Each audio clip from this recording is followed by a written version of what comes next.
paragraph 6 to 14, which I need to refer to, he explains the context for the charges laid against the petitioner. And in paragraph 20 onwards, he identifies some of the evidential underpinning, which was the product of the investigation, no less. If we can turn to page 2 of 10 for my friends, and for the court, page 1 through 3. And to save time, what I'll do is I'll just read, for the benefit of the court, paragraph 6 to 14, because these are the core of the response to the petition, reminding ourselves that it's the petition that has to be responded to, and not assertions or rhetoric. Paragraph 6, the petitioner and the interested party have failed to demonstrate that the second respondent was not acting inappropriately, or has acted capriciously, in bad faith, or has abused the legal process in a manner to trigger the High Court's intervention. 7, the petitioner and the interested party have not demonstrated that the second respondent has exercised its powers contrary to the Constitution. Has not shown whether the second respondent has violated any provisions of the law and Constitution. 8, on the 27th of August 2018, I, together with part of the investigation team, went to the offices of the petitioner and requested audience with her through the Honourable Chief Justice David Malaga. 9, the purpose of seeking audience with the petitioner was out of respect for the office she holds, and further, it was for the purpose of conducting an interview with her.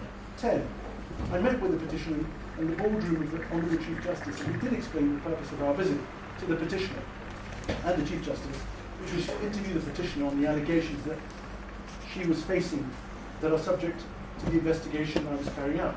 11, the petitioner then asked for more time to enable her to get her records, and she asked for the presence of an advocate. She suggested that she does meet the team of investigators the following day. 12, that it was mutually agreed that the petitioner does meet with the officers for the purpose of conducting a detailed interview and record her statement. 13, that the following day, 28th of December of 2018, I and my team met with the petitioner at the boardroom of the Honourable Chief Justice, accompanied by her advocate, Mr. Omogeni, who I believe is in court, senior counsel, for the sole purpose of conducting an interview and record a statement on the allegations she was facing, after which we had informed her the previous day. 14, after conducting an interview with the petitioner, I personally recorded her statement, which was in the presence of Mr. Omogeni. 15, the petitioner was arrested on the 28th of August. 16, the interested party had been visited on the 27th of August. 17, that he was arrested on the 27th of August. Now, all I propose to do is to show the court the interview record with the petitioner, which in the bundle before the court is at page 142 to 146, and it's exhibit AKM1, for the benefit of my friends. Yeah, if I can invite the court briefly to turn to this. Does the court have this? Page 142.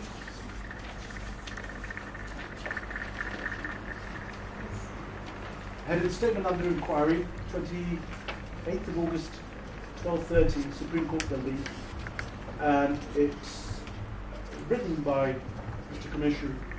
4th line, I hereby inquire into allegations of suspicious financial dealings with Grand Forest Hospital Japan Limited, the Raya Investments Limited, and Imperial Bank specifically.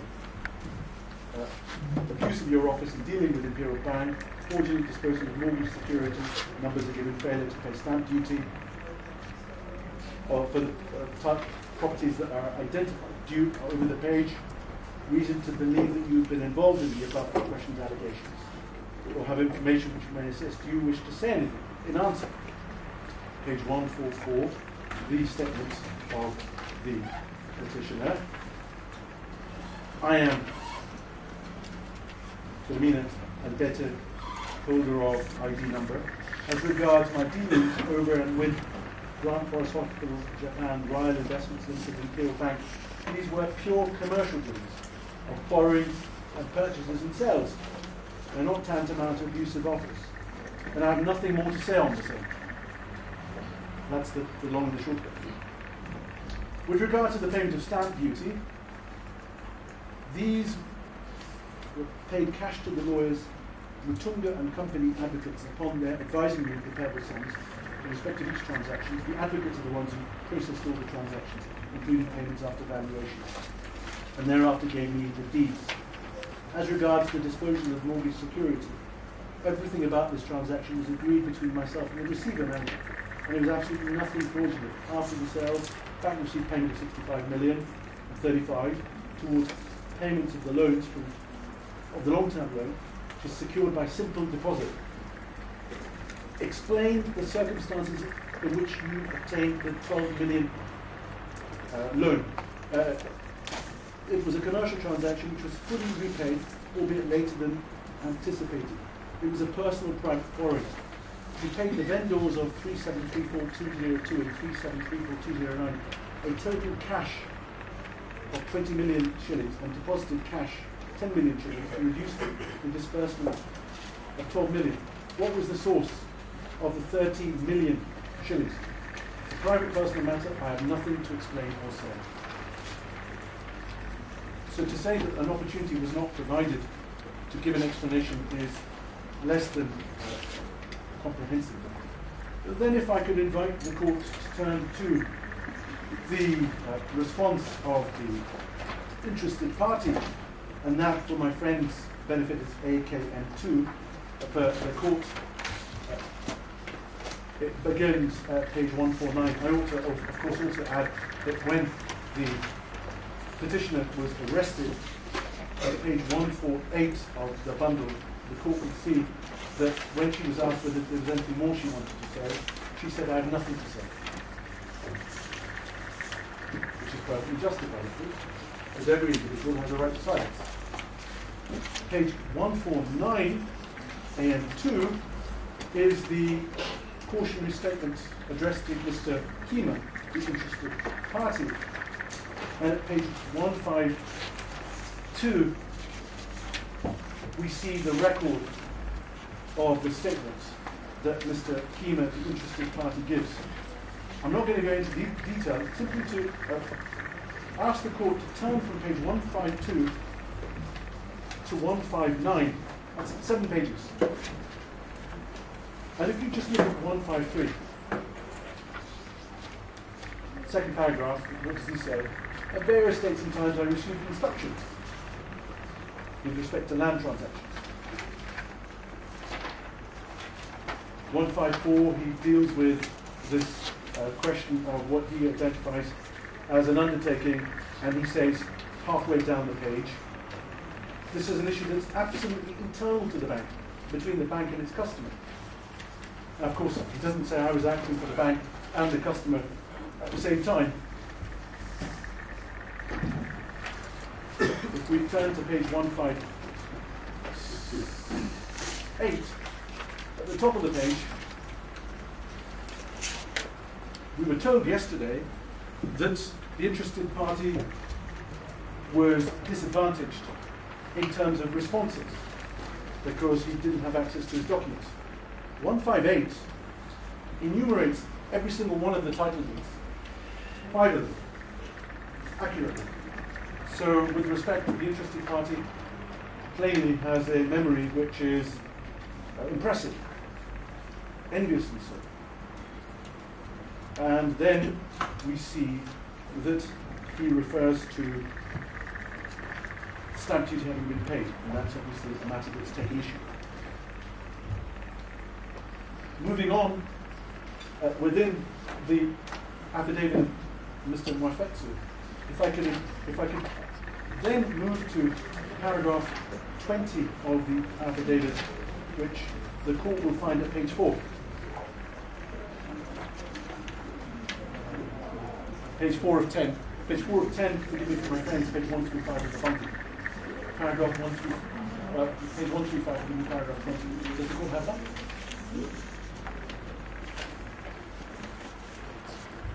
This is a summary with regards to the completion of the investigation on 8th of August. Paragraph 8 refers to the 15th of August letter that we looked at previously. which is at page 161 internally, B, the email of 30th of August asking for a reduction in the interest rate, page 162, C, the 12 million undocumented, unsecured arrangement which had zero interest, D, the 12 million was given to the petitioner under circumstances which were not commensurate to bank-customer relationship. No appraisal of the credit worth had been given. She did not ask for the loan in terms of application. No letter of offer from the bank to specify the terms. And then the drawdown at E. And then F, reference to 4 statements taken from individuals, and I'm just going to take the court to them very briefly, because it would be unfair to the witnesses for the characterization of what they said to stand. The characterization, the summary characterization is given. I'm not suggesting anything untoward, but given that the material is here, it's important for the court to review it. And I emphasize, of course, what the second respondent did was place this material before the court, not so that the court could engage in a forensic inquiry as to the charges, but rather because the petitioner had made a very serious allegation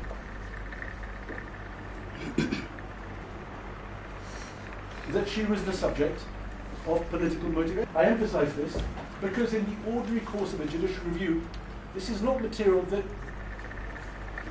should either be required or demanded of a respondent to a judicial review. Because it's, I respectfully observe, that's when we start the descent on the slippery slope from a judicial review to a mini trial. But in any event, in the interest of complete transparency, and given that the petitioner had made such serious allegations, the second respondent placed this material before the court, and it's therefore material that I intend to refer to, because it, on the face of it, leaves no room for doubt that there is a case to answer.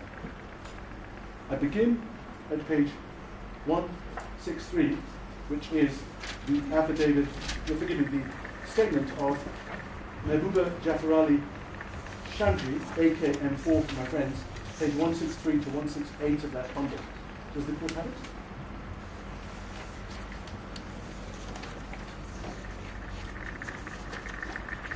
Paragraph 163 tells us that this is an individual who was business development manager at the bank. The second paragraph tells us that the petitioner was introduced by the managing director. The third paragraph tells us that a personal account with the bank was opened on the 10th of September 2013, after the request for a loan, not before. Over the page,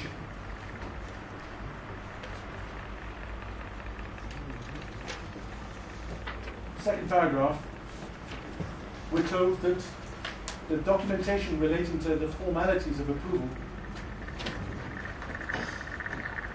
were not seen by this particular individual. What we're told, fourth paragraph, page 164, is that the loan was approved by the managing director, no less.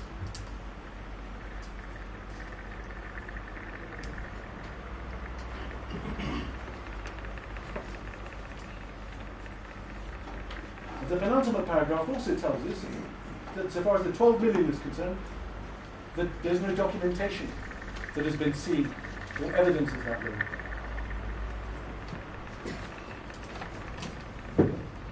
Over the page, we see that so far as the 12 million is concerned, the observation is this is an unusual request at the rate of 0%. But at the bank, which left a gaping hole of 38 billion shillings, we mustn't forget, the managing director had final say on interest rates on both loans and deposits.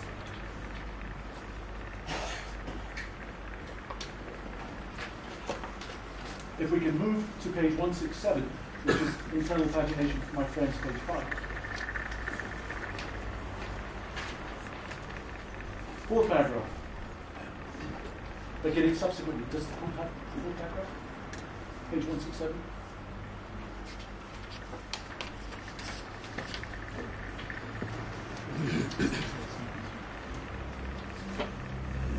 in the middle of the page.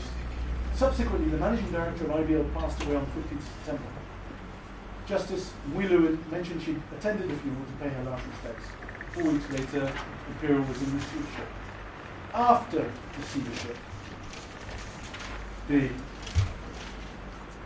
demand for security over 2 plots to be replaced by security over another plot is made by the petitioner herself after the bank is entered into receivership.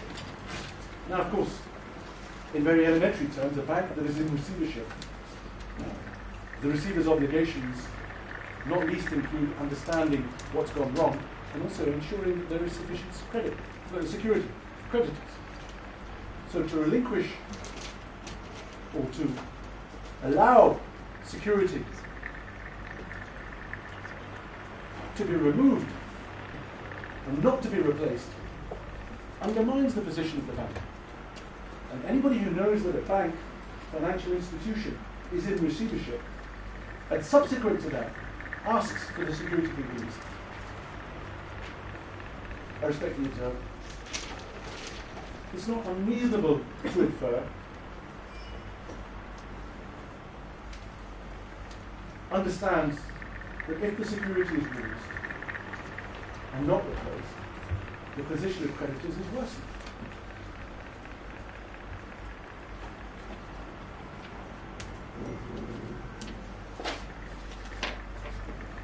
If we turn over the page 1.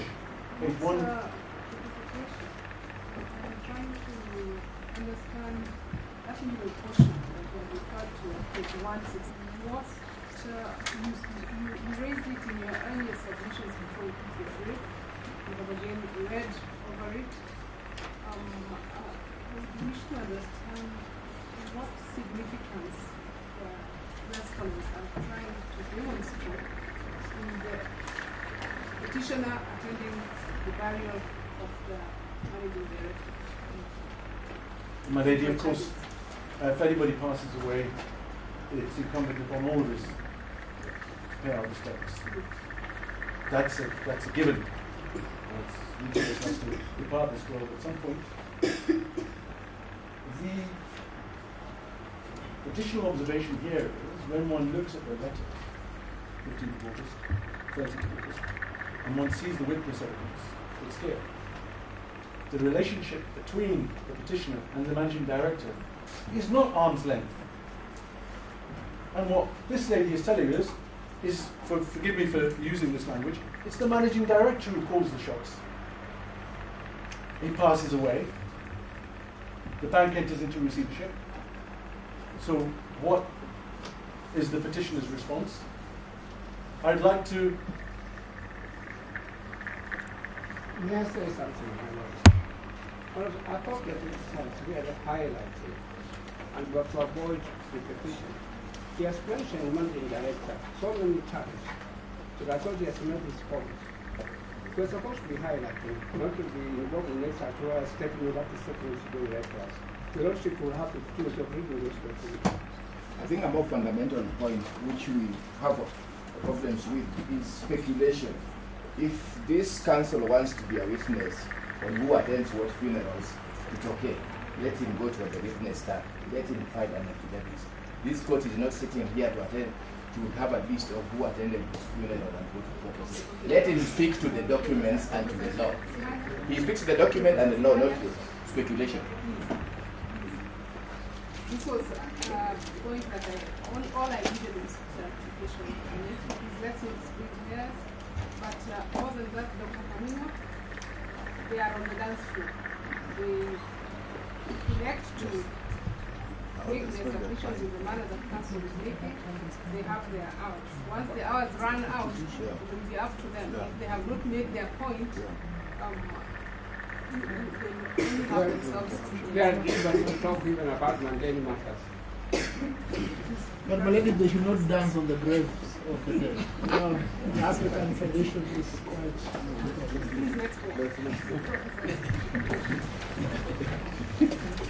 My lady, the picture of my dancing with my colleagues. Don't worry, Professor Qureshi, Mr. Abu. Yes, Malady. If you read the trials of Brother Gil, Yes. at one point the dead are invited. We are asked to give the dead some room to dance. Yes. So, Yeah, most of black. Shall I, if we move on to page 168, page 5 for my friends. 168 of the big bundle, page 5 of the little bundle. The third paragraph, which shows that the securities were released to the client's lawyer. And then the next paragraph showing copy of title to show that this property has even been transferred to a third party. So it's not been charged to the bank. Point being, it could never have been charged. And the undertaking was utterly worthless because you have the curious situation of a lawyer acting and giving an undertaking to himself.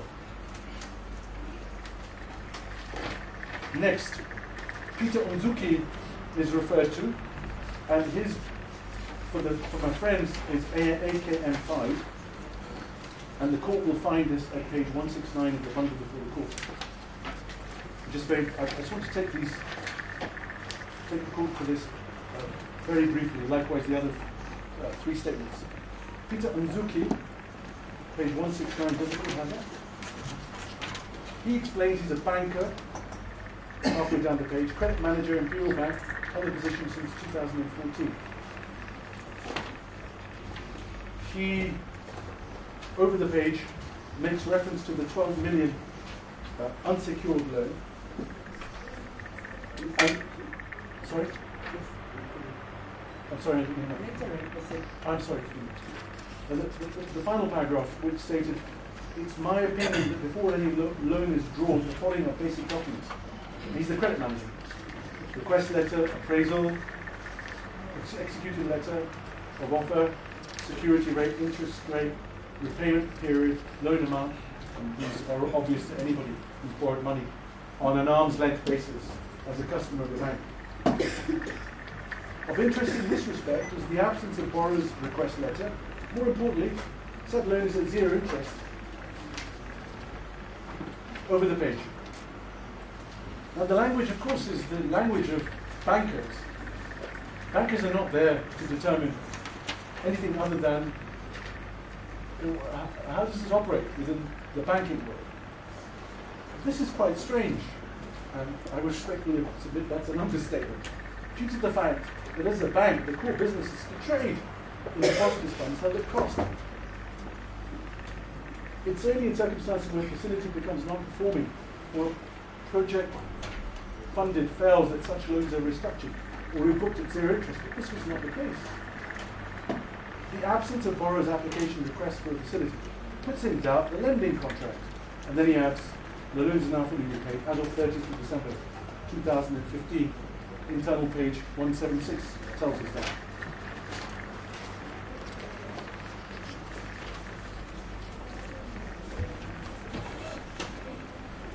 Page 173,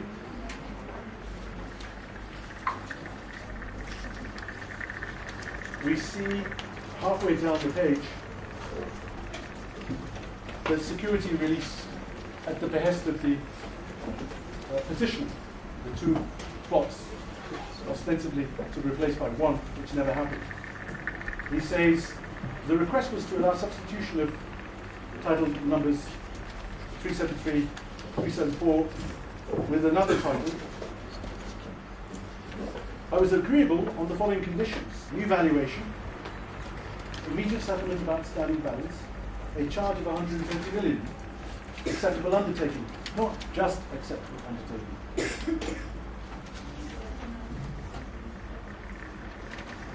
Third paragraph, we've shown copies of titles indicating that Justice Mwilu had on the 12th of January collected the originals. This is also confirmed by a copy of the seal register.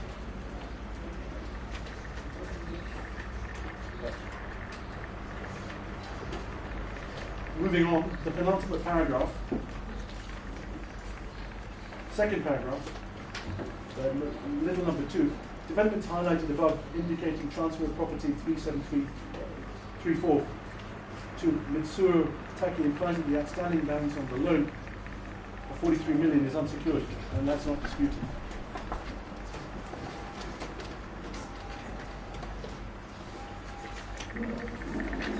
If I could invite the court, there's a supplemental statement of Mr. Nzuki, which refers to the unsecured loan further in terms of documentation that would have been expected when final payment was made. But if we can then turn to, go back to the affidavit of Mr. Mwilu, over the page 136, at F3 and 4, he refers to the statements of Jacob Kivinjo and Naim Ahmed-Shah. I just want to turn to those very briefly. Jacob Kivinjo's statement is at page 177 of the bundle before the court. And if I can begin at page 177, Jacob Kivinjo explained that he had been in the credit support section of Imperial Bank. And then he explains halfway down the page what would be normal for a loan application. Documentation, and we know that for the 12 million that was never received. And who would normally deal with a bank loan application? Area manager, head corporate banking, retail banking, senior business development manager. That's the third paragraph, not the managing director on each and every occasion.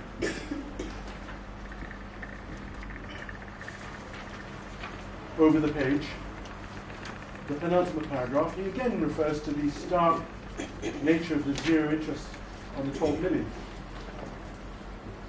Page 180,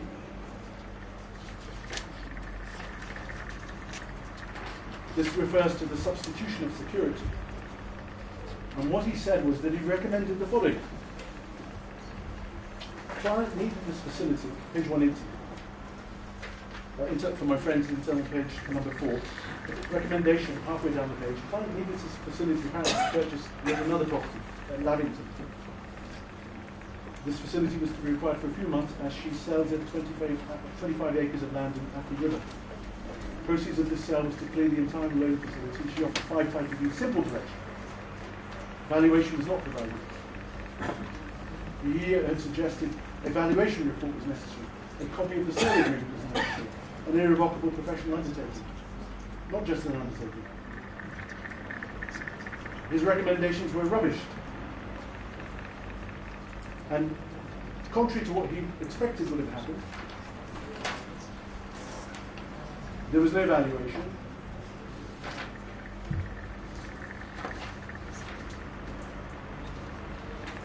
The sale agreement was provided. And what does he say right at the end, page 181? The petitioner received preferential treatment for a reason I was not aware of from the managing director, Jan Muhammad and Mahbuba Shanji. Every request from her was supposed to be treated with urgency, supposed to be circulated to the credit committee the same day. I saw the petitioner visit Mahbuba a number of times in her office. Naim Ahmed Shah, witness statement 6th of August 2018, page 182 internally. I've already given my friend the reference so far as the affidavit exhibit is concerned. Did you call that? And it would say KM7. Sorry, forgive me, 182 is where it begins.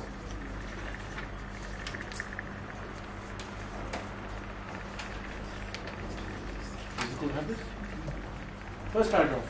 This gentleman was the head of credit at the bank until receivership. He was supposed to be responsible for overseeing the process of loans and what he describes as what the ordinary process would be, and the chain that the managing director had overriding authority.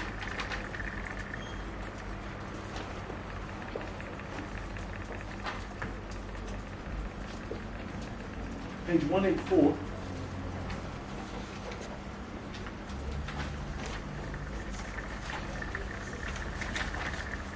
Does the court have 184? I'm good. Page 184, halfway down the page, it's with respect to the point that Jacob Kivinjo had made about recommendations to insulate the bank from exposures, risks, which one would expect normally for a bank to do. The valuation report, sale agreement, undertaking, disregarded by the credit team, overridden by the managing director. Over the page 185, final paragraph, Justice Mwilu, the petitioner, got express authority and approval from her loan from the managing director. No other bank official could approve the facility at zero interest.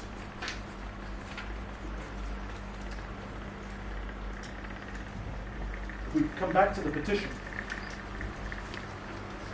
forgive me, sorry, the affidavit of Mr. Mwafatsi. At page 5 of 10 internally, page 136 of the bundle, paragraph 20G is the summary of the witnesses, no less than 4. The above 4 witnesses considered the disbursement, he says 3, but obviously there are 4, considered the disbursement as highly irregular, could not be described as a loan. Critical features of a loan being an application, offer, acceptance, or even a contract were missed. H, the petitioner being a state officer accepted the disbursement of 12 million without applying for the same, without any operation. Letter offer, nil interest rate, but only return was a benefit to the petitioner. K, the petitioner in the interest of the party, by falsely pretending that they were substituting the charge over the two with a charge over a property that was never provided, had the intention to defraud IBA and induce the receiver manager to execute the discharge of the charge, with an intention to sell the said parcel, which is what happened, but not replace the securities, which is what happened. And here we have 2 more witness statements, which I wish to turn to. AKM 8, Peter Gateri, and Mohammed, AKM 9, for the benefit of my friends. Peter Gateri is page 186 of this bundle.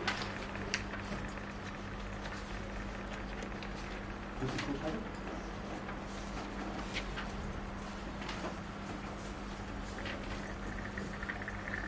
Peter Gateri is an employee of the central bank at the level of assistant director. 3rd paragraph tells us that he was appointed receiver manager on the 13th of October. 4th paragraph tells us that within 2 weeks, 3 weeks, there's a handwritten letter from the petitioner, dated 4th November, requesting the bank to allow swap of security. Over the page 187, we see the conditions which were advised by the credit committee. There were 4, including a fresh valuation. He tells us on the 16th of November he went back to the central bank and Mr. Mohammed Ahmed was appointed the receiver manager.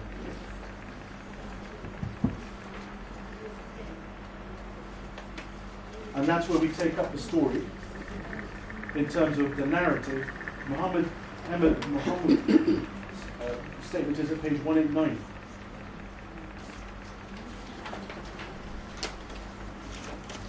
Does the court have us?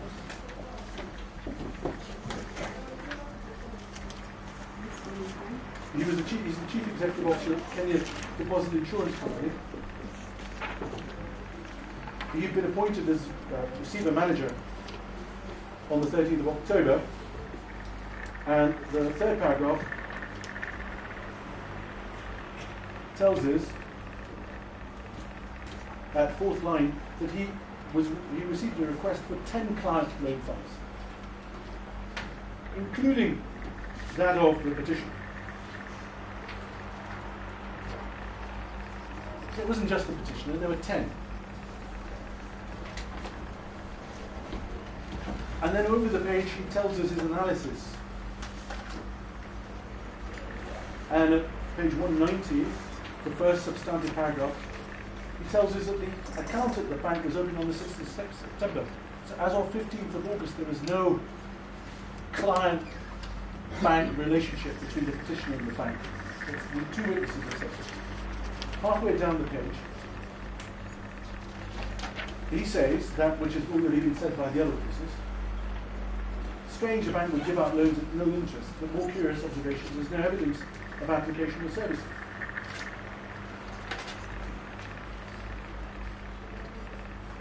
Page 192.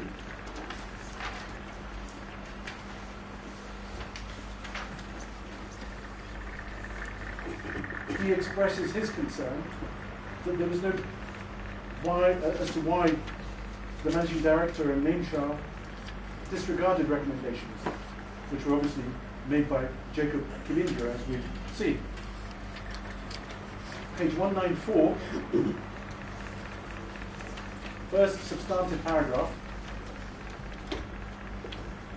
11th line down, where he reminds us it's worth noting that Matunga and company advocates were also acting for the Bureau Bank.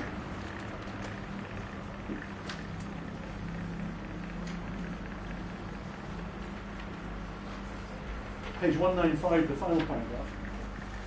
What's he saying? I would ordinarily seek an explanation from Matunga, but failed to do so because the matter is under investigation. Now, what's objectionable about that? An observation was made yesterday to the effect that, well, there's something sinister there.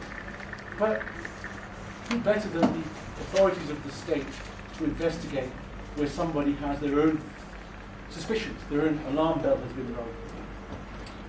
What he's saying is, I was reassured because they were investigating it. Final paragraph.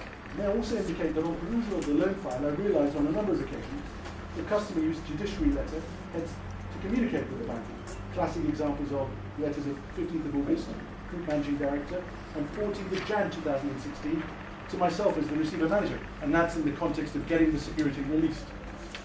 This, coupled with her literally camping in my office for the release of certificates, put enormous pressure on the bank to act with speed. Well, obviously says to operate within the laws as far as banking procedures are concerned. Well, no doubt he'd have to say that because he's the one who's in the firing line. Next, if I can invite the court to go back to the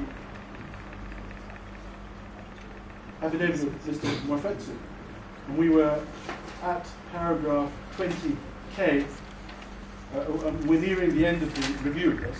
I just intend to take the court very briefly through this because it illustrates the property transactions. So, L, two companies, ground, does the court have this? Page 136. For my friends, it's page 5 of 10.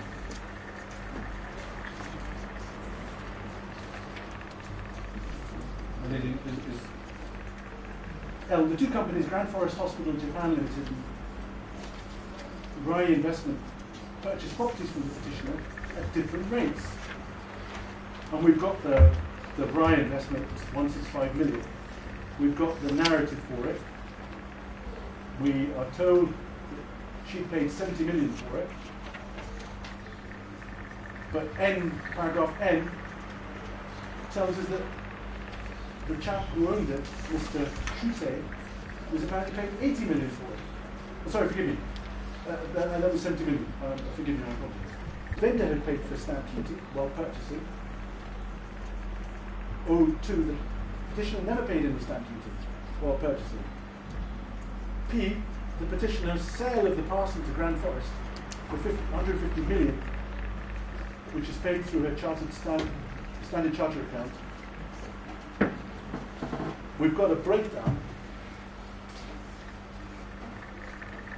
And what we're told at R is that this is the parcel of land that was supposed to have been charged to IBL.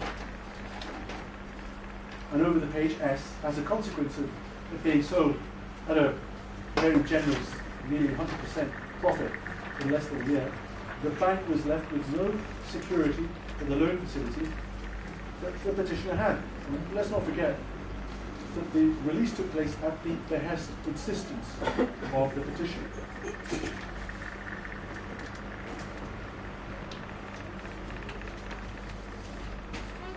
W. At the time, title for the two parcels was still held by IVL. This is the context. And they were removed through deceit by the petitioner and the interested party by pretending that the petitioner wanted to switch the property with another security. Now, is that far-fetched? With respect, no. Because the facts demonstrate that the potential security was sold, and therefore the necessary inference is there was never any intention to substitute. No explanation has been given as to why it was sold. And it's the petitioner who requested the release, as can be seen from paragraph Z. Because the representations, false representations, made by the petitioner to begin with, in two letters. First, the handwritten letter dated 30th of July 2015, that's Z1, and the handwritten letter dated 4th of November 2015. So it wasn't the lawyer acting as agent at a detached point from the petitioner. The petitioner was instigating this. And so, with respect, it's not unreasonable to conclude that the two were acting in concert, which is exactly what the authority have done. If one turns over the page to page 140, to my frames, page 9 of 10, the paragraph BB.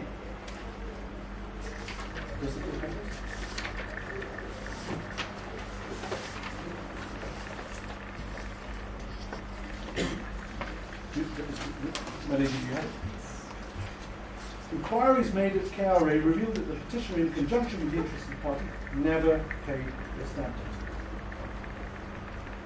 duty, totaling Kenyan shillings 12 million when purchasing the following properties. And they're listed. CC. The interested party provided the investigators with National Bank of Kenya paying slips, which were confirmed by KRA to be forged. And that no stamp duty in respect of the above quoted properties was credited into KRA National Bank account. Now, before we leave this and move on to some of the case law, which I'll deal with quite briefly, because this court is very familiar with the core principles that provide the four corners of judicial review jurisdiction. If I could invite the court to turn to page 254. And this is the witness statement. Sorry. With respect to the paying slips. Yes. National Bank paying slips that are made reference to 20cc. This would be different from the cash deposit slip. Is this a cash deposit slip or a KRA?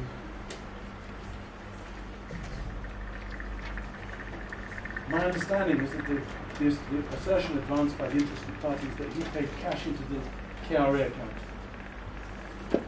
So would this be an NBK document or a KRA?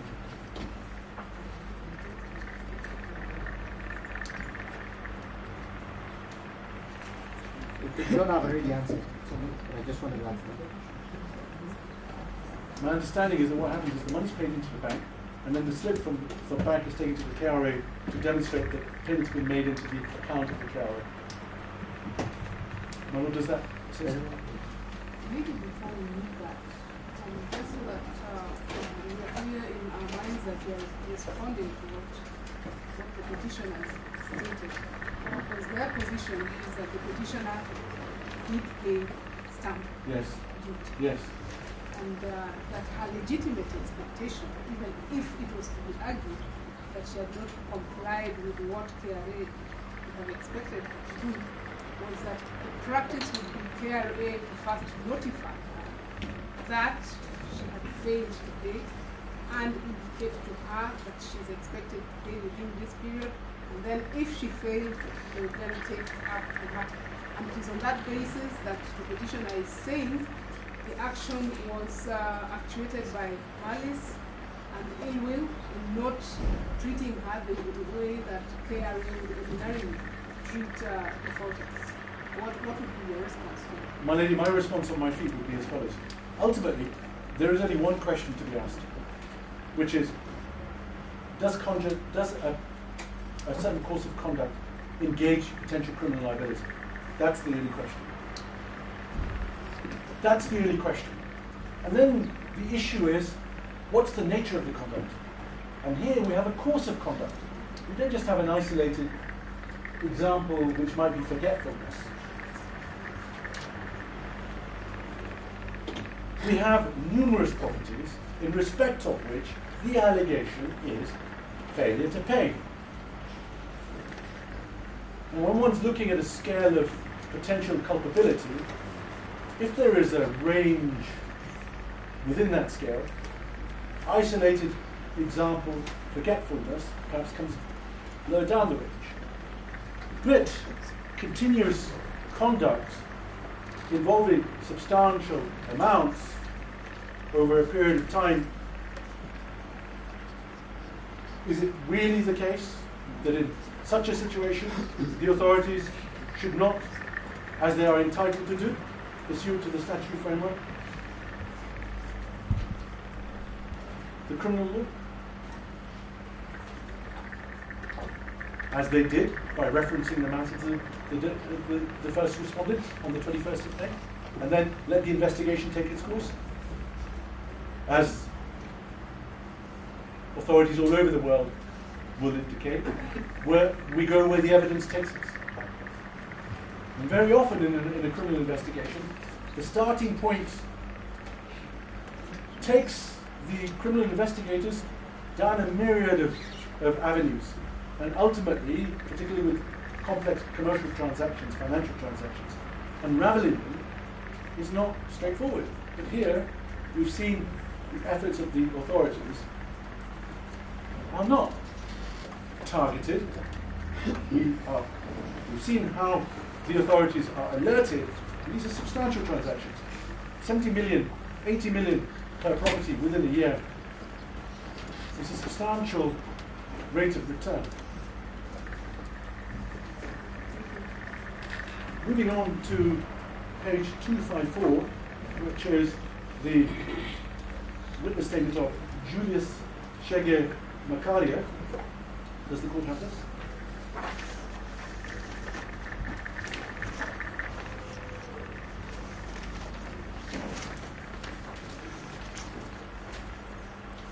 My lady, this is a statement which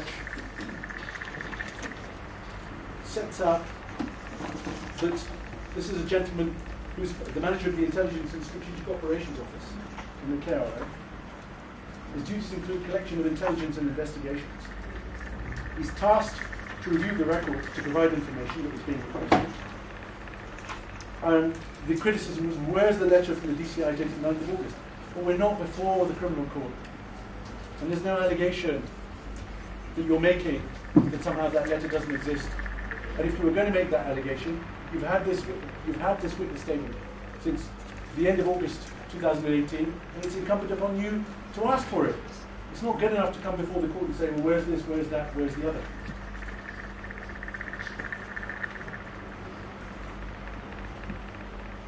And what was asked, which to a very large extent undermines whatever forensic point was being made yesterday, was that by this letter, and we're given a reference number as well, confirmation was sought of stamp duty, capital gains tax payments in relation to properties that had been listed in the letter, that were bought and sold by a taxpayer with the Kenyan Revenue Authority personal identification number. And what did he do? He went through their systems. That includes the ITAX system, the Integrated Tax Management System, and the Internet Banking System, to confirm if the taxpayer with a particular PIN had made payments as required by law. Then he identifies what the liability is for payments. Over the page 255, halfway down the page, he lists the properties that attracted capital gains that were sold after 1st of January. And we see 2 were sold on the 30th of March, and the third, which was supposed to be the substitute, was sold on the 30th of July. That's gone. And we're talking about 100% profit at least, or nearly, certainly more than 100% so far as the July sale, nearly 100% so far as the March sale of 373,4,202, and nearly 100% for 373,4. Over the page, he says as follows, page 256. Following the review of our records, the following were established. There was no evidence of stamp duty payments to Kenyan Revenue Authority in respect of properties listed. In total, between October 2014 and December, there was no evidence that the buyer transferring credit total of, and he gives the figure. Then next paragraph. Going by the information provided in the letter by the Director of Criminal Investigations, and also going by our records, we further estimated that the taxpayer did not pay 5% capital gains tax on the net gain, as required by law. And the total is identified and tabulated. Over the page 257, certified copies of the taxpayers' other annual tax returns were also provided. Tax confirmation vis-a-vis any payments that would have been made vis-a-vis stamp duty, capital gains payments were also provided. So the upshot of it is, if it was being suggested yesterday that, well, maybe the revenue didn't look carefully, it seems they did. So now I turn to the submissions made on the basis of the materials that I've taken the court to. And the submissions are 5 in number, and they're as follows. As reflected in our list of issues.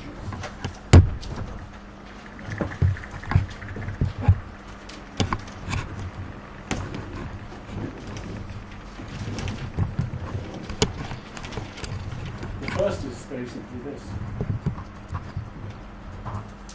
The petition, when properly examined,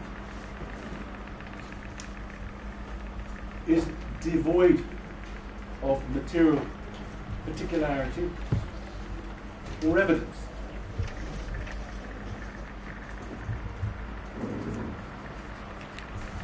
That is enough for its dismissal.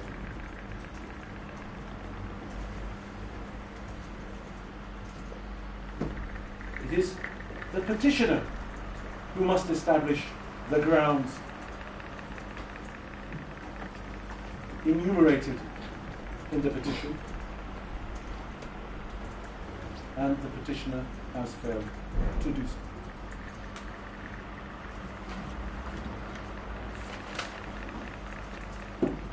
The second issue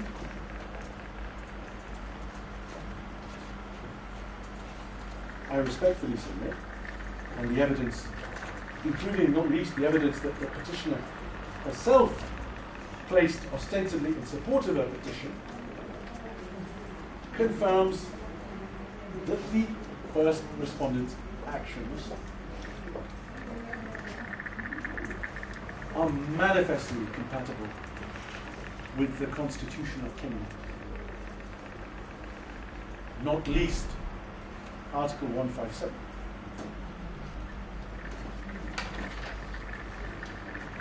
As read together with the statute that gave more flesh to the bones of Article 157, namely the Office of the DPP Act of 2013. And here I wish to just very briefly, to save the court the burden of having to write out, to invite the court to turn to my written submissions at page 13, where I've extracted the relevant sections. Hopefully this isn't going to be controversial, because all I've done is extracted Article 157 of the Constitution and the statute. If the court could kindly turn to page 13 of the written submissions, paragraph 15.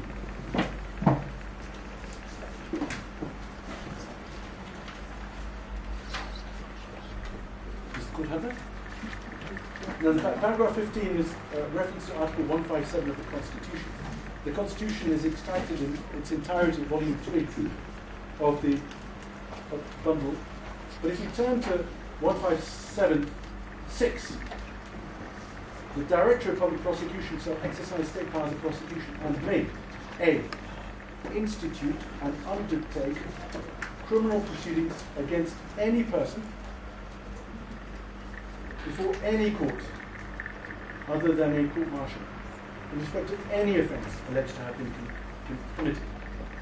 There was some reference to the Economic Crimes Anti-Corruption Commission Act of 2003 as somehow limiting the jurisdiction of the DPP. Nothing could be further from the legal reality. That is a statute that predates the Constitution by 7 years. First point. Second, 6A, Article 157(6)(a) of the Constitution itself could not be clearer. Any offence, any person, any court, other than a court-martial. The obvious point being that if there was meant to be a constitutional limitation, it would have stated so. This, with respect, is a very simple answer, not just to the point that I understood senior counsel was making yesterday in the morning, Senator Orengo, about the interplay between the 2003 Act and the DPP's position, but also to the role of the Director of Public Prosecutions and the suggestion that Articles 168, 171 to 172 somehow place a member of the senior judiciary in a different position. There's no caveat in the Constitution to the effect that any person is defined as excluding certain types of individuals. It's without qualification. Any offence without qualification. Any court without qualification.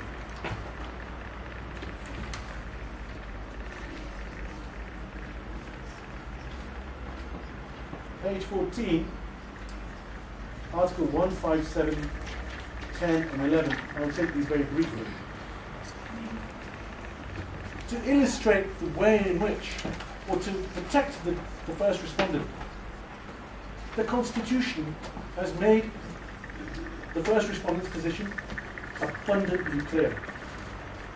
The Director of Public Prosecution shall not require the consent of any person or authority for the commencement of criminal proceedings, and in the exercise of his or her powers or functions shall not be under direction or control of any person or authority. Now, pausing there, just examining the Judicial Services Commission argument further. If my friends are right, then in essence, if the Judicial Services Commission jurisdiction is engaged, not only is that inconsistent with Article 1576, but it's also inconsistent with 10.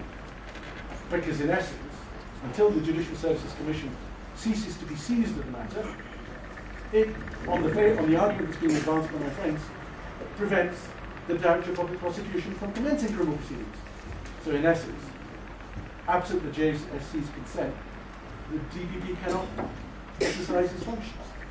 And that plainly is inconsistent with 15710. 15711. In exercising the powers conferred by this article, the Director of Public Prosecution shall have regard to the public interest. the interests of the administration of justice, and the need to prevent and avoid abuse of the legal process. That's enshrined in the Constitution. The DPP, in his public statement, which we saw earlier, makes reference to that. He's fully alive and sensitive to those obligations. Paragraph 16, Section 3 of the Office of the Director of Public Prosecutions Act identifies the objective of the Act, to give effect to the provisions of the Constitution. And there is nothing in the statute which is contrary to the provisions of the Constitution that I've just referred to. On the contrary, this is reinforcing the points that I've just made. Because if Parliament wanted to legislate in a manner that was inconsistent with the Constitution, never mind the hierarchy of norms and how the court would have to determine any such conflict, which is an interesting jurisprudential question, Parliament didn't do that. Parliament, 3 years later, sought to give effect to the constitutional provisions and used exactly the same language.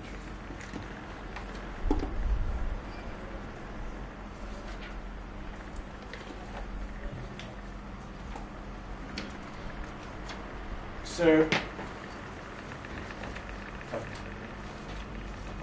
rhetoric, assertions, colourful terminology aside, there's absolutely nothing in the material that's been placed before the court to justify use of words such as dishonest, malicious, manufacturing of evidence.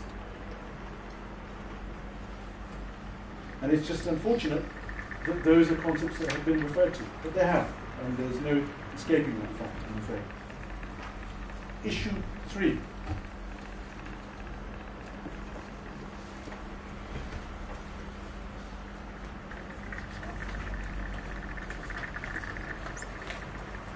Issue 3, again, the court will find this reflected in my written submissions. Absent patent irrationality, because obviously the irrationality has to be demonstrated, otherwise the court cannot sustain the challenge.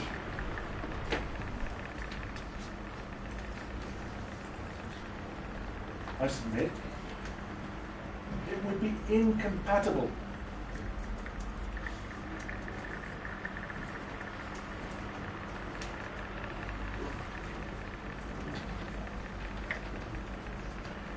with the constitutional role of the first respondent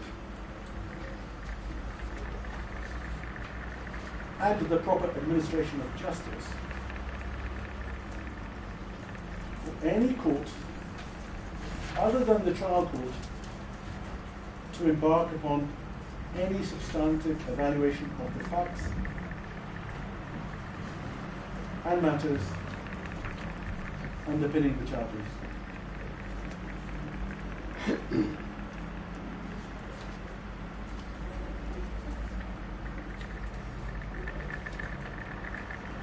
And here, I hope the fact that I essentially hail from another jurisdiction is a benefit, not a burden.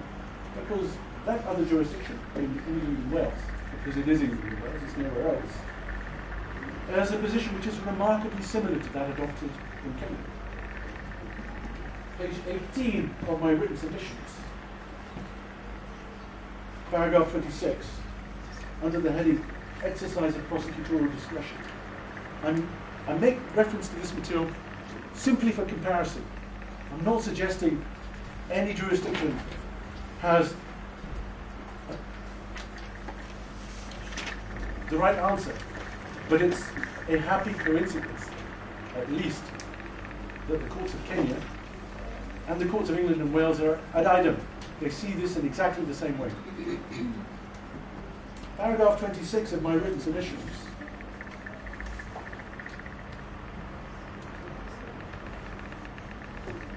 De Smith is referred to, and that's exhibited. It's in the volume 2, pages 5 to 7. It states as follows.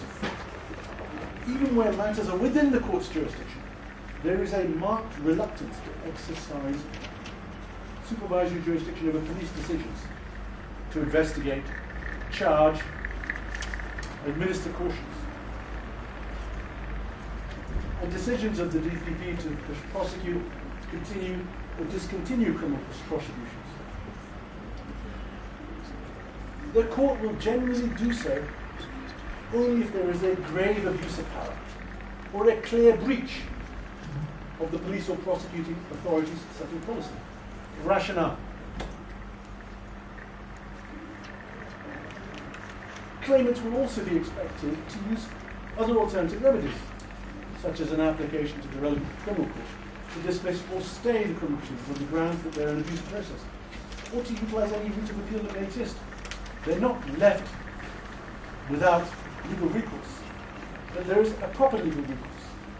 And within the legal structure, if we're to have legal certainty, to avoid tactical litigation, and to ensure that justice is administered fairly, expeditiously, parties must be engaged in the right legal mechanism. Paragraph 29 of my written submissions is a reference to a clear statement of principle in this regard, which is provided by what used to be the Appellate Committee of the House of Lords, but is now the Supreme Court. And paragraph 29 simply extracts the second paragraph of the dispositive of the headnote, which is to be found in volume 2, page 176. And it states as follows: although section 29(3) of the Supreme Court Act 1981 was not intended to curtail the High Court's power to make orders against parties other than the Crown Court, the policy underlying that act is that criminal proceedings should not be subject to delay by collateral challenges. And as a general rule, the courts would, in accordance with that policy, refuse to entertain a judicial review application where the complaint could be raised within the criminal trial and appeal process. Accordingly, given the availability of remedy within the criminal process, and the absence of any claim of dishonesty, bad faith, or exceptional circumstance, the decision of the director to consent to prosecution of the applicants in that case was not amenable to judicial review. Next, I want to turn to an authority which is in volume 2, and it's extracted in paragraph 35 of my written submission, versus Brown Antoine. And if the court could kindly take up volume 2, because that's where we'll go now for reference to the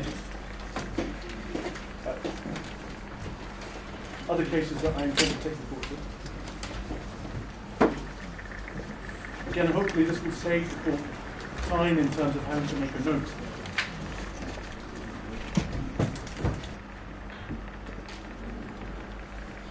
Perhaps not insignificant in terms of the approach to judicial review and how one ought to adopt a uniform approach. And it's not based upon the character of the petitioner or judicial review claimant, it's based upon principles. And what does the headnote tell us? Page 277 of the court manuals. It's a decision of 2006, in 2007 one weekly law reports. On page 780, the appellant, who at the time was the Chief Justice of Trinidad and Tobago, was alleged to have attempted to influence the course of trial being conducted by the Chief Magistrate. The appellant denied the allegations, maintaining that the decision by the Deputy Director of Public Prosecutions to authorize his prosecution for attempting to perverse the course of justice and the conduct of the police in seeking to arrest him and search his premises were all influenced by political pressure exerted by the Prime Minister and the Attorney General. He applied for judicial review of the decision to prosecute him and for a stay of the criminal proceedings against him, pending determination of the judicial review. Some similarities there. The judge granted leave to apply for judicial review and injunctions, staying the criminal proceedings, prohibiting the appellant's arrests.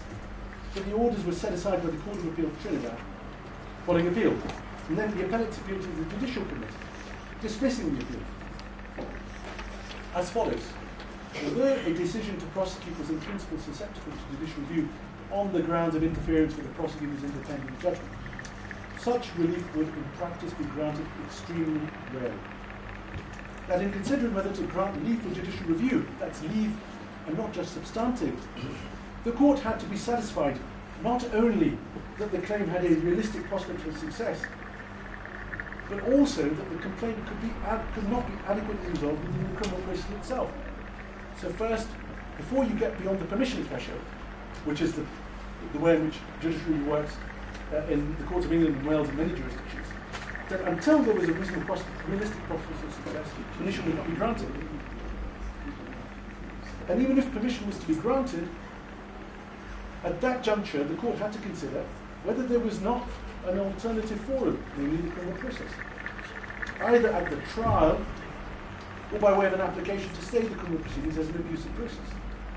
That the court's power to stay criminal proceedings for abusive process should be interpreted widely enough to embrace an application challenging a decision to prosecute on the ground that it was politically motivated origins. And the judge at first instance erred in failing to evaluate the extent to which the appellant's challenge could be resolved within the criminal process, and in failing to look at the evidence overall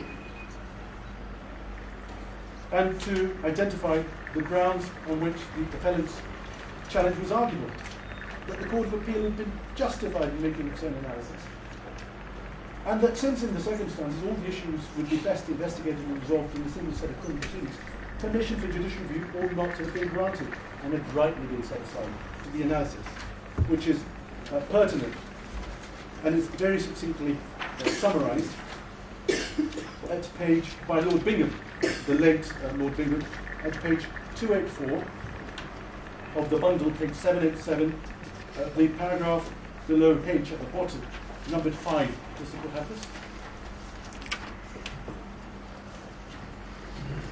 Page 284 of the bundle, page 787. It's well established that the decision to prosecute is ordinarily susceptible to judicial review, and surrender of what should be an independent prosecutorial discretion to political instruction, or the board would add persuasion or pressure, is a recognised ground of review, and we've got various decisions that are referred to. It's also well established that judicial review of a prosecutorial decision, although available in principle, is a highly exceptional remedy. The language of the cases shows a uniform approach, rare in the extreme. And in Kebley, Lord Steyne, the late Lord Steyne, had stated as follows: "My lords, I would rule that absent dishonesty or malefides or an exceptional circumstance, the decision of the director to consent to the prosecution of the applicants is not amenable to judicial review." Sorry, page 285 of the bundle, page 788, the paragraph beginning A. Sorry, forgive me. 23. If you look at paragraph 26, I wanted to take a quote to the original text that you should. May I continue?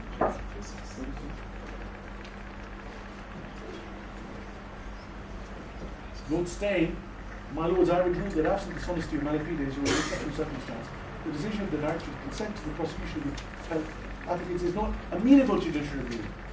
Not remedy, not amenable to judicial review, not get beyond the gateway of permission. And we see case law again and again, the language is sparingly exercised, very hesitant, very rare. Very rarely the case that I was involved in the English. Next paragraph. With that ruling, other members of the House expressly or generally agree. Next sentence. The board is not aware of any English case in which leave to challenge a decision to prosecute has been granted. And that was correct. I believe there was one subsequently, but that was because of failure to have regard to a policy concerning sexual abuse and the impact on one particular individual in the context of sexual abuse. But that's one. Decisions have been successfully challenged where the decision is not to prosecute. And the rationale, in such a case, the aggrieved person cannot raise his or her complaint in the criminal trial or appeal. Judicial review is the only possible remedy. And then we have an American decision, the Waite versus United States case, where Powell J. in 1985 described the decision to prosecute as particularly ill-suited to judicial review. The courts have given a number of reasons for their extreme reluctance to disturb decisions to prosecute by way of judicial review, and they include the great width of the DPP's discretion, the polycentric character of official decision-making in such matters, including policy and public interest considerations, which are not susceptible of judicial review, because it's within neither the constitutional function nor the practical competence of the courts to assess their merit. Two, the wide range of factors relating to evidence available, the public interest, and perhaps other matters which the prosecutor may properly take into account,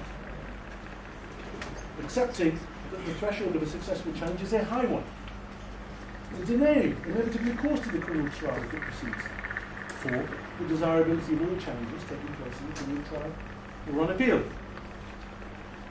In addition to the safeguards afforded to a defendant in a criminal trial, that court has well-established powers to restrain proceedings which are an abuse of process, even where such an abuse doesn't compromise the fairness of the trial itself.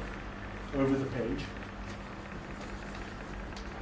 Lord Lane, the former Lord Chief Justice in 1992, stated that we would like to add to that statement principle by stressing a point which is sometimes overlooked, namely that the trial process itself is equipped to deal with the bulk of complaints which have in recent divisional court cases found applications for a stay.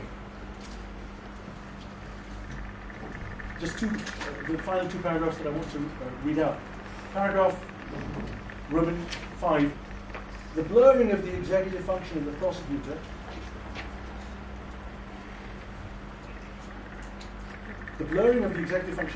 and the judicial function of the court, and of the distinct roles of the criminal and the civil courts, is another reason why there is this judicial abstention. Then, where leave to move for judicial review has been granted, the court's powers to set aside the grant of leave will be exercised very sparingly. But it will do so if satisfied on inter partes arguments that the leave is one that plainly should not have been granted. These passages were cited by Simon Brown. I think I mentioned that he was the judge who used to use language such as killer point, and he also used the word knockout blow. I remember appearing before him and he would say, well, what's your killer point to my opponent? And sometimes he would say knockout blow. But that's really, if one's trying to understand and encapsulate what the test has to be with respect, that is it. Now, I've referred to English cases, not out of discourtesy or disrespect to the courts of Kenya, because the courts of Kenya have themselves confirmed that the position, so far as the Kenyan courts is concerned, is one ad idem with the courts of England and Wales. And I can take the court very briefly within this very same bundle to page 536, which is a decision of the Republic versus the Director of Public Prosecution and another ex parte Communications Commission of Kenya, a decision of 2014. Page 536 of this bundle. And this is about how the Communications Commission of Kenya had allegedly tried to shut down an entity that was engaged in communication services without a licensed unauthorized broadcast transmissions. The Director of Public Prosecution decided that there is no basis to prosecute. And at page 537 you see that the applicant sought to challenge the decision that's being ultra-virus. The only purpose at this juncture of referring to this is if I can turn to page 544. Third paragraph from the bottom identifies the correct principles applicable in review. And we see the decision in Mohit versus DPP of Mauritius, the Privy Council case, that was itself referred to in the case that I've just referred to. And over the page, there's further reference to the decision in Mohit.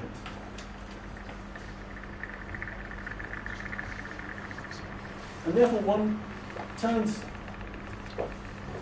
finally, to the case law in Kenya. 57 cases, no less, were placed before the court on behalf of the petitioner. I may have got it wrong by 1 or 2 being relied upon that one.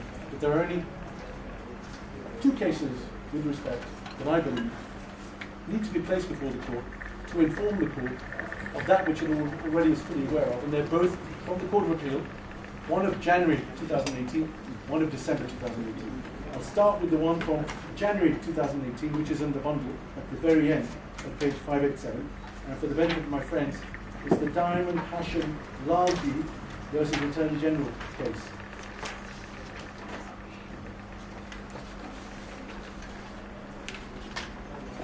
Rather than going through the entire judgment, it's important to understand what the threshold is that the Court of Appeal identified that needed to be met for a successful challenge. And for that purpose, because this was referred to by any of my friends, meaning no discourtesy, there is time, I'm just going to take the court through this very briefly, and one more case, to illustrate the threshold. If I could ask the court to turn to page 588, internal pagination, with page 247 of the judgment, under the brief facts. Does the court have this?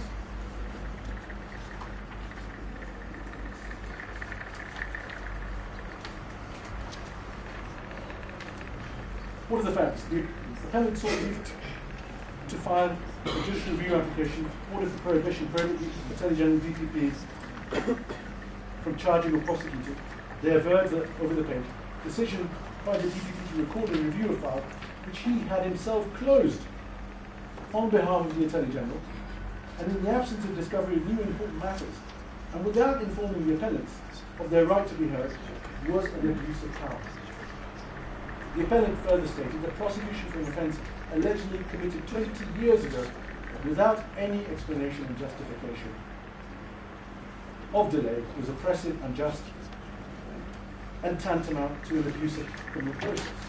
And that features large in the issues 2 and 3. If we then turn to page 595, page 9 of 47, paragraph 16,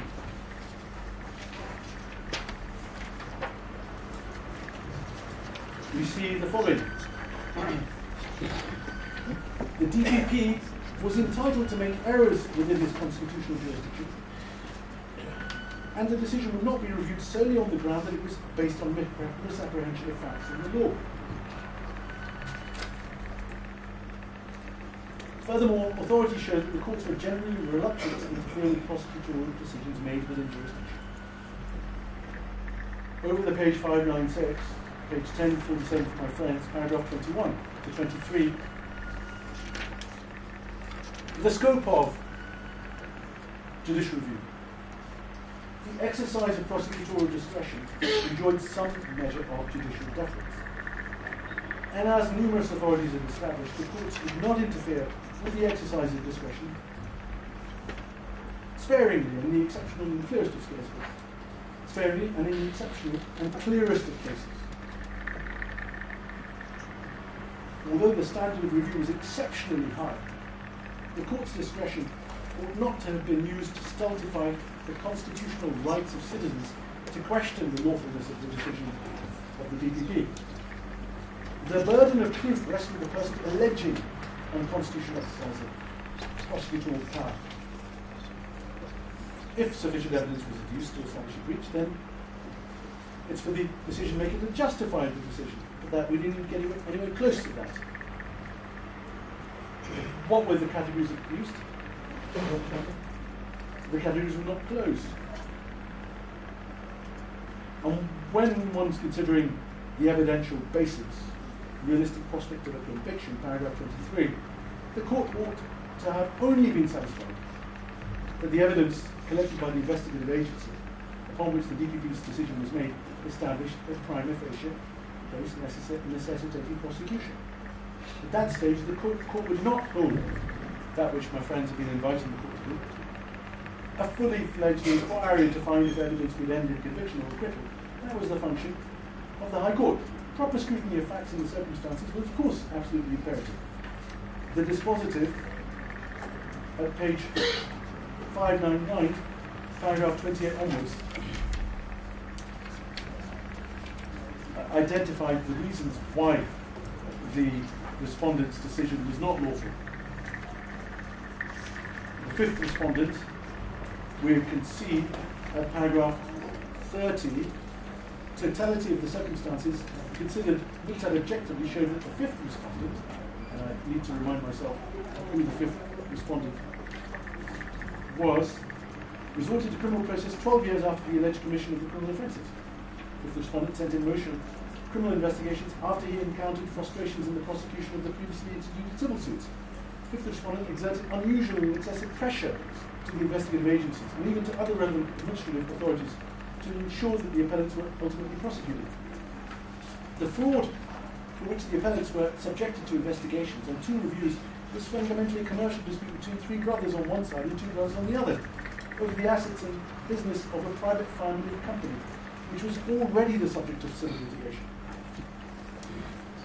The predominant motive of the fifth respondent and the second investigation in the criminal report disclosed that it was to repeatedly put pressure on the appellants to settle the family dispute or vendetta and to secure restitution of assets and business after a successful prosecution.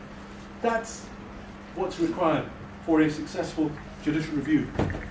And we see yet further flesh to the bones provided by the Court of Appeal as recently as the 20th of December. Now, this is a case, I'm not handing up something in case my own friends wish to interject. This is a decision that's in the Petitioner's Supplementary Authority Bundle 7, sorry, Volume 1, Tab 7. And I'm just handing it up to the Court.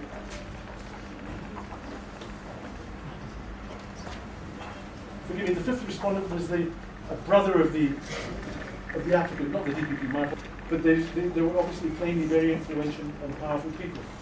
So this is a case called Nungu versus Ethics and Anti-Corruption. Excuse me. Sorry? This is, I explained already. It's already, I said, explained already. It's in the Petitioner's Supplementary Authorities Bundle, Volume 1, at Tab 7. It's in your bundle already. We just want to know where you are. Could you just modulate? Well, this is the 3rd time I'm telling you. Okay, for the 3rd time, what I said was, this decision is already in the Petition 1, Tab 7. So if you want to give it. Council, this is the decision in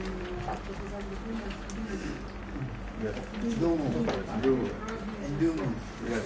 I'm sorry, did I apologize? I didn't correct that. You know, we thought you said Dubu. It's okay. My lady, could your ladyship assist me with the pronunciation? We've got it. No, we're not going. Yeah. Sometimes listen to us. You know what we're doing. Calm down. Also, Mr. Harvey? No, we're okay. It's all right, my lady. No doubt we'll be having wonderful, polite words outside the court. I haven't even started yet. Sorry, forgive me. It's loosely. I've explained already. Okay, for the 4th time, Petitioner's Supplementary Authorities Bundle, Volume 1. Shall I find it for you? Tab 7. It's your bundle, it's not mine.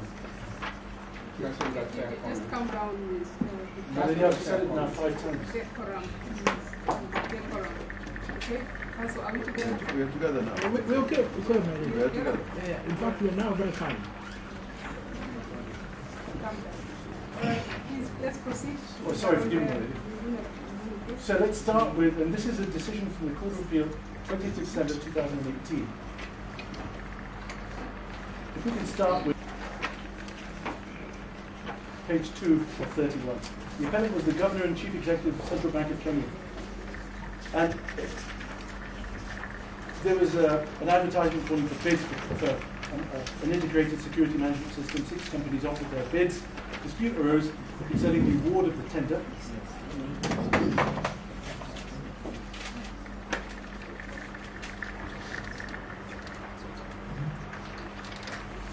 After the bank's tender committee declined to award the tender to the lowest bidder.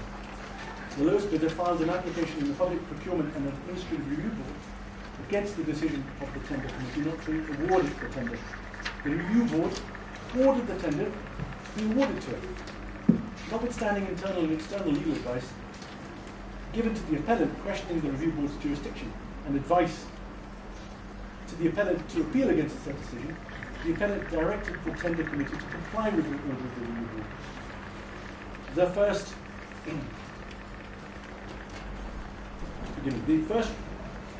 responded, the Commission initiated investigations into the procurement process, and subsequently the second respondent, DPP, consented to the prosecution of the defendant on charges of corruption in regard to the procurement process. The defendant filed a petition in the High Court in an attempt to stop the prosecution proceedings against him, seeking orders that the allegations made on material tender did not disclose any criminal offence, among other orders. High Court dismissed the petition, appealed, and the issues include what the duties are of a public officer, an accounting officer. But if I can turn to page 5, the decision under held, the DPP, in exercise of state powers, Article 1576, could institute and undertake criminal proceedings against any person. Didn't require the consent of any person. 5 of 31. This is loosely, page 5 of 31. Is it not there?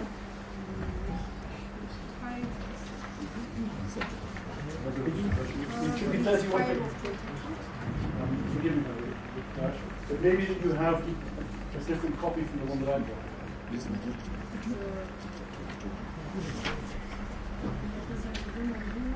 Yes, I've got that, but it may be that you've got a different printout. I'm very sorry about that. But it's in paragraphs. Yes. So that we move the same page. I think we can refer to supplemental submissions because it's paginated. So that we can have the same space. Actually, they are paginated. And the decision is at 138. 138 all through page 152. 137. Well, lady, if I can invite the court to look at the head note under the subheading held.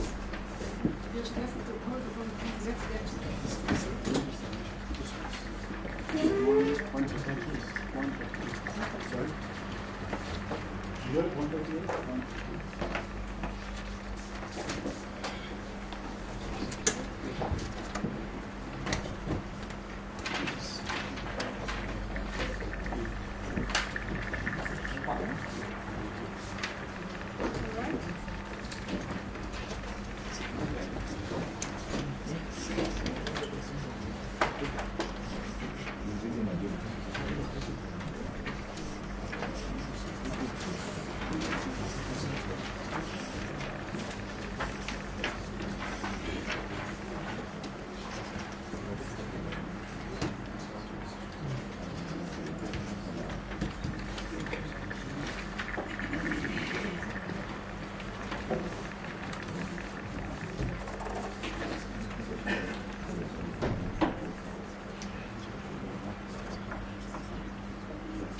My lady, if we turn to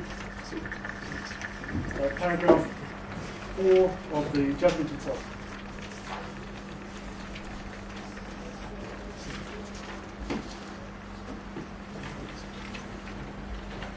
Does the court have it?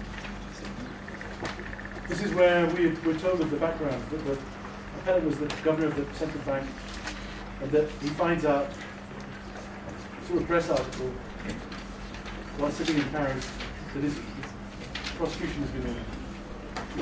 So taking up the story from there, if we move to the summary, if we move to paragraph 15 of the judgment, does the court have that? This is a reference to the case that I just cited, the Diamond Passion Place. But above, but it's paragraph 15, which begins with Article 1576. Does the court have that?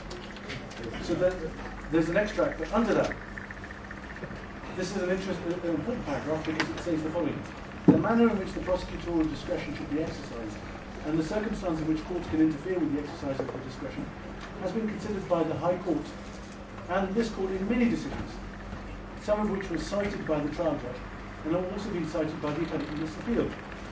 It's not necessary to recite those decisions because, in my view, they interpret the law correctly. And the problem faced by courts is more often than not being the application of the law to the facts of the specific case. Sufficient to say that in Diamond Passion, this court considered in some detail the applicable law and the circumstances in which the court could interfere with the exercise of prosecutorial discretion by the DPP. So that's the test.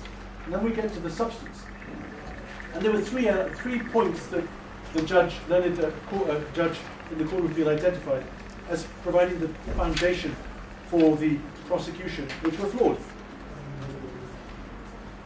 And this is to be found at paragraph 19. The grounds of the petition and the grounds of a repeal are in essence that the allegations against the appellant and the charges lacked legal and factual substratum and did not constitute a corruption offence. So we have a very recent example of the Court of Appeal, no less, giving guidance as to how that proposition can be made good. The three pillars on which the decision to prosecute was made have been summarized in paragraph 7 above. And if needs be, we can go back to paragraph 7, because what's said at paragraph 7 is as follows. The basis of the charges appears to have been that the appellant, while aware of the termination of the tender by the tentative committee, willfully failed to communicate the same to the review board. Had this fact been brought to the knowledge of the review board, it would held that it lacked jurisdiction to hear the matter, pursuant to section 36(6) of the Act. 2. The appellant willfully ignored legal advice from in-house counsel and external counsel to appeal against the decision of the review board, dated 4th of January 2013, as a result of which the decision of the review board became final and binding, thereby conferring a benefit to Horsebridge. 3. The appellant conferred a benefit to Horsebridge by directing the contract be awarded to Horsebridge, the lowest bidder, notwithstanding the termination. So then we move to the analysis of the three pillars. Very succinct, extremely clear, helpful analysis by the learned judge.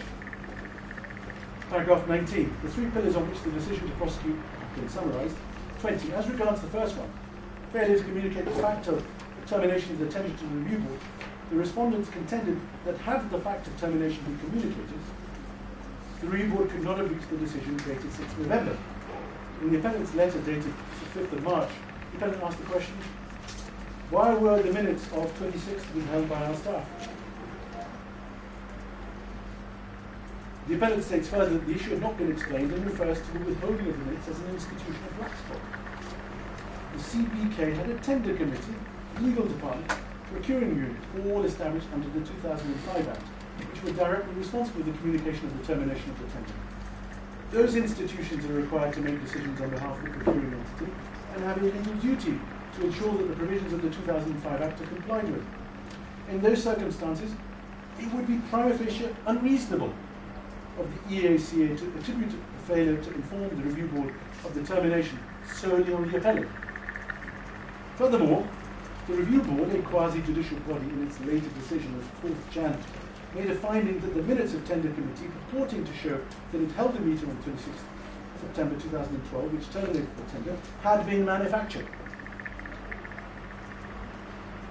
in an attempt to oust the jurisdiction of the review board. It is therefore speculative to respondent to contend that had the minutes been availed to the review board, it could have reached a decision different on the authenticity of the minutes. A basically fundamentally flawed decision. One of the three pillars collapses because it's based upon manufactured evidence. The second pillar is that the appellant willfully ignored the legal advice to appeal against the decision of the review board in review number 65 of 2012, thus rendering the decision final and binding. Seems to have greatly influenced the decision to prosecute. The appellant addressed this issue in his letter dated 5th of March 2013. He said that he carefully analysed the decisions of the review board, considered inter alia the reasons given, the image of the bank, the legal fees implications, considering that the two appearances before the review board had cost a staggering 19 million shillings.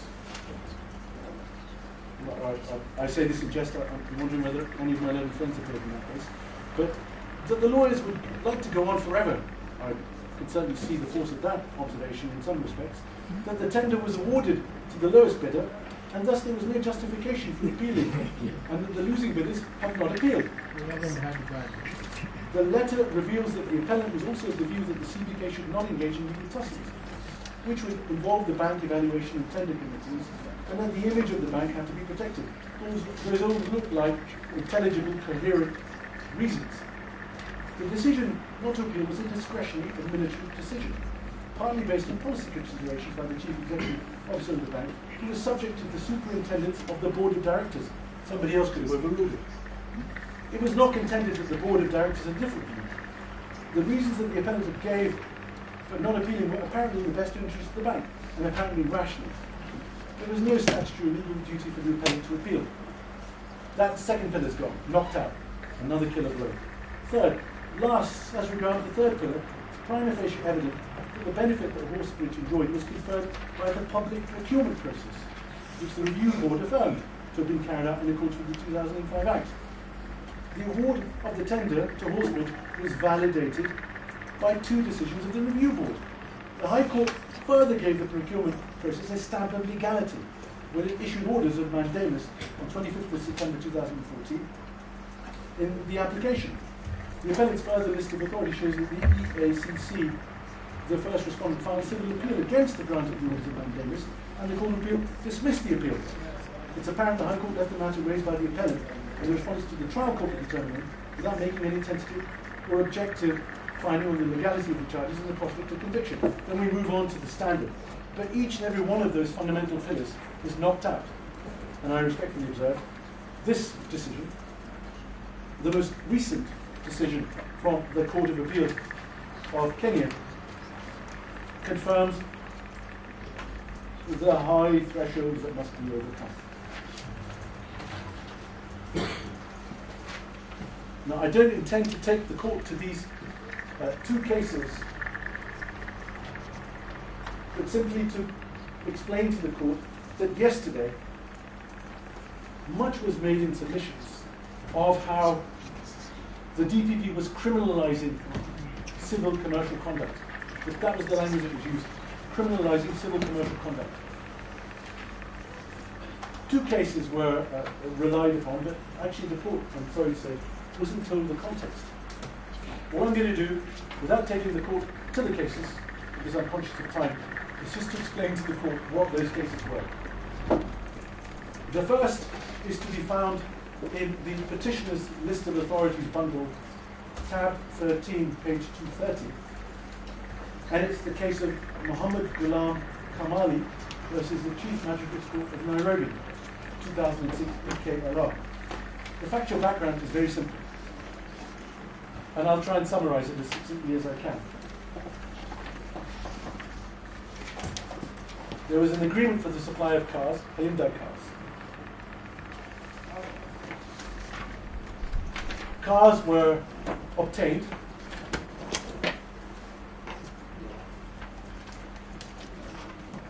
by the state authorities, not paid for. The contract was terminated by the state authorities. There was an arbitration clause in the contract.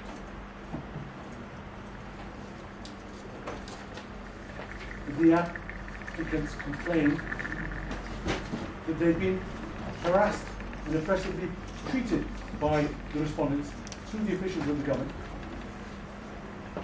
and that a criminal case had been launched to try and secure a settlement of the civil disputes, and that the criminal process was being used vexatiously and in an abusive manner. And again, I'm not going to take the court to the facts, but at page 4 of the judgment, page 233, the facts were quite stark. Intimidation, arrest, threats, use of the press to attack the individuals. And in that case, the court had no hesitation in concluding that what the state was doing was abusing the process in a manner that was oppressive. That's to be found at page 239 of the bundle of the petitioner, within the authority itself, page 10 of 13, the substantive first paragraph, 11 lines down. So that's what's meant by criminalization of commercial conduct. The second example of criminalization of commercial conduct is in the petitioner's supplemental authorities, volume 2, it's at tab 20, and again, I'm not going to take the court to it, it's not necessary. Because I'm trying to illustrate what criminalization of commercial conduct actually means. And this was a decision in the case of Nedamar Technology versus Kenyan Anti-Corruption Commission of 2008. Sorry, page 525, tab 20 of the petitioner's supplementary list of authorities, volume 2, tab 20, page 525. What was the case all about? Some sophisticated technology was being provided, a command control center to the armed forces by Nedamar. They'd been default in making payments. An arbitration had been commenced by Nedamar in The Hague. Governor of Kenya was involved in the arbitration, but within a very short period of time, sorry, if the court would prefer to look at it, I'm happy. Does the court have this? I'm sorry, I apologize, I should have. 525. 525. Does the court have it? So we can see the context. It's the third paragraph which tells us it's an agreement for integrated command control center. We have before, underneath that 1, 2, 3, the default in payment, arbitration proceedings, geo case taking part, complaints over the page. 24th of what's happened. First respondent gets orders for the surrender of the passports of the petitioner's consultants, ostensibly because it's investigating the contract, seizure of assets, directing the Ministry of Finance not to pay,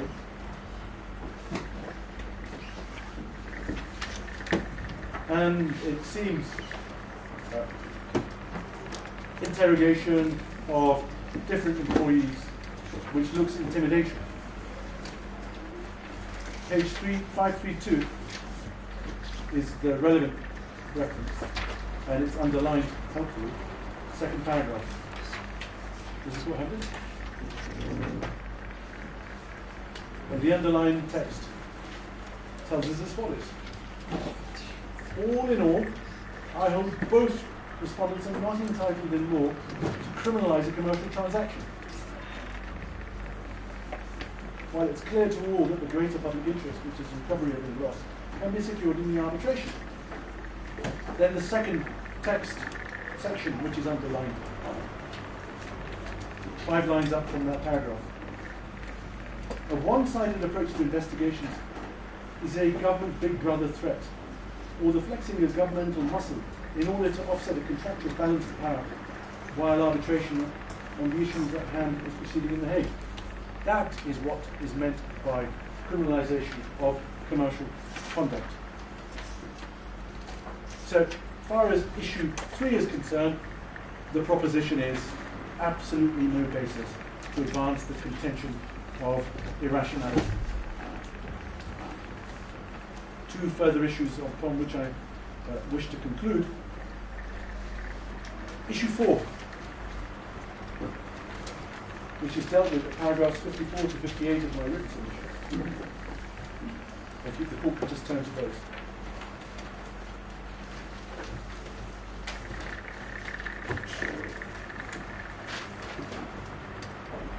And at the top of the page, in italics, the court will see, forgive me, 34.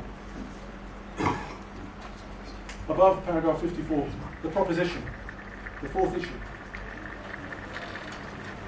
Does the court have that? Page 34 to 53 in my written submissions. The petitioner is charged in her capacity as a private individual. There's no basis to suggest that, consistent with the presumption of innocence, that any attempt to achieve de facto removal from her judicial office by laying of the charges in prosecution.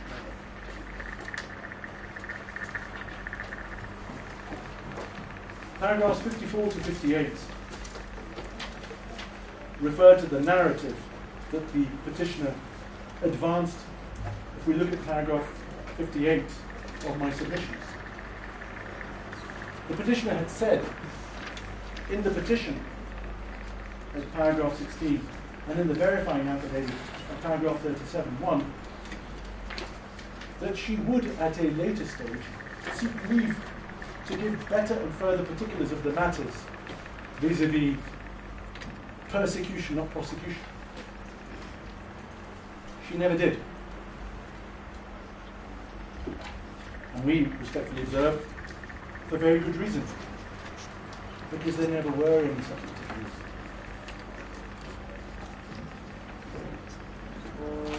Issue 5, the last issue that I wish to focus upon before I summarily deal with some of the petitioners. Issue 5. The court will find this addressed at paragraphs 59 to 64 of my written submissions, which begin at page 36.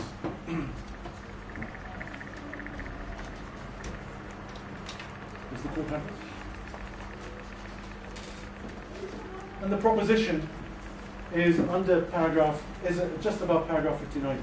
The Judicial Service Commission, provided for by Articles 171 to 172 of the Constitution of Kenya, is vested with the limited functions as stipulated by Article 168 of the Constitution of Kenya. It does not replace or replicate the jurisdiction of the criminal case, not least on serious or complex matters relating to offences of dishonesty, which must be established for a criminal court beyond reasonable doubt. That's upon a plain reading of Articles 168 and 171 to 172. My earlier submission was that the proposition being advanced by my learned friends, if it was to be accepted, would constitute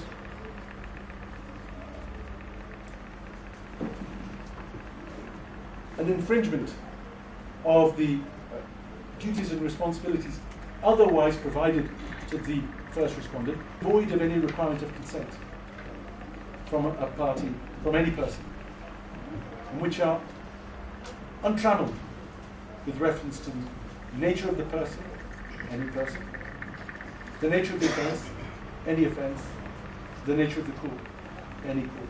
Couldn't be clearer, apart from, of course, court-martial.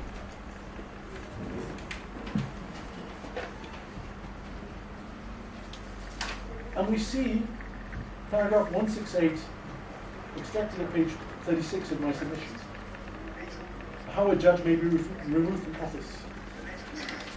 And there are factors A to E.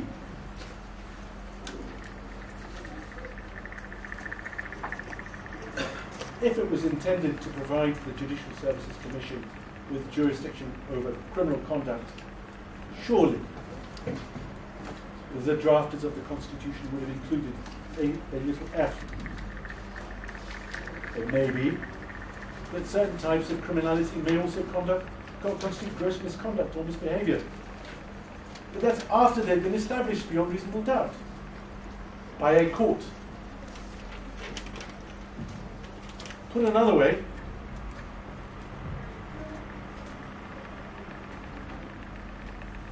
the proposition being advanced by the petitioners potentially has the following consequence: that a sitting judge is at more peril than an ordinary citizen of Kenya.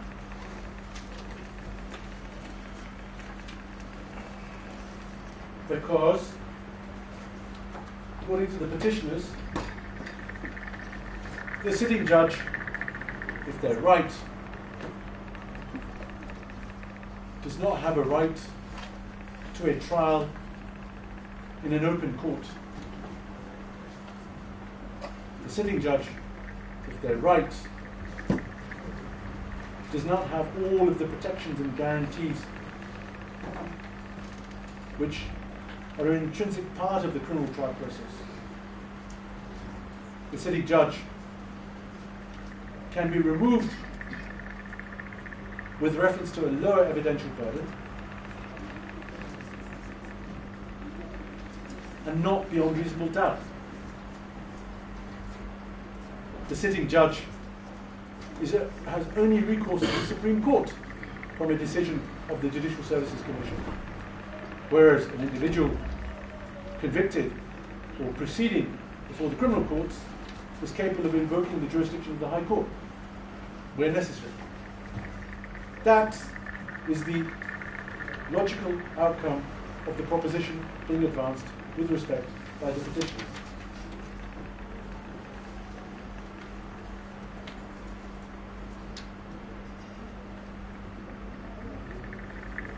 And that any judge, never mind a judge who might happen to be a member of the Judicial Services Commission, and obviously would not be a judge in their own cause, obviously.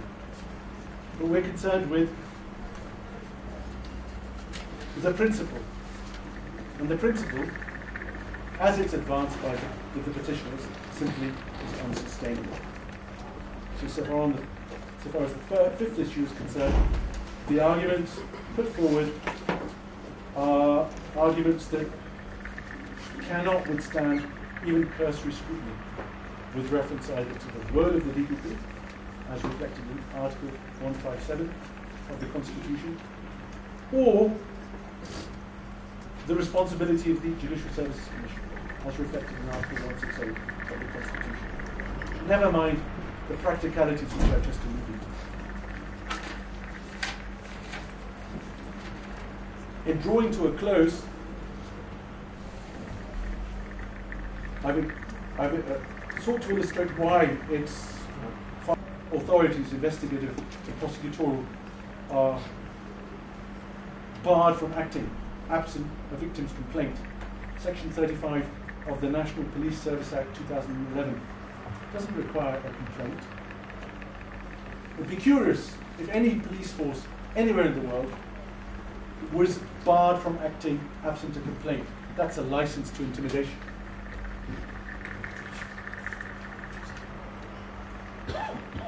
It's also advanced that there was no factual basis to allege stamp duty evasion.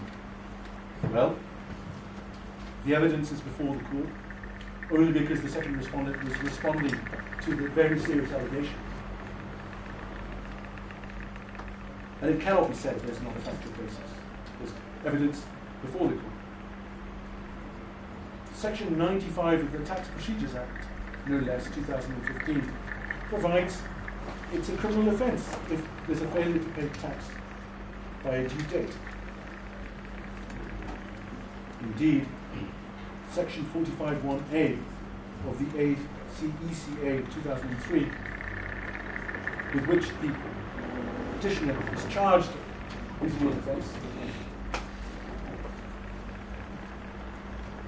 makes criminal a fraudulent or unlawful failure to pay any taxes, fees, levies, or charges payable to any public body. And that is very clear when read together with Section 48 of the very same Act. The petitioner's supplemental written submissions provided on the 25th of February 2019, and I didn't complain that they were filed on the 25th of February 2019,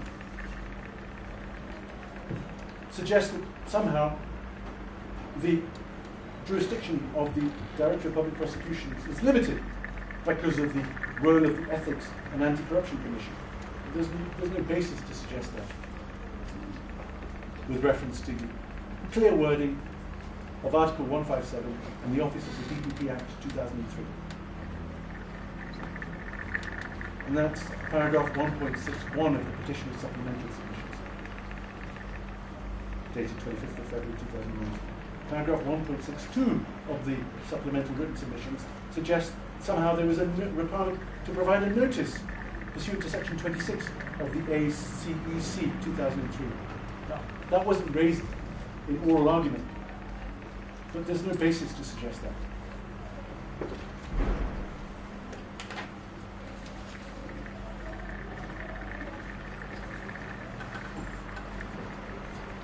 So, in conclusion,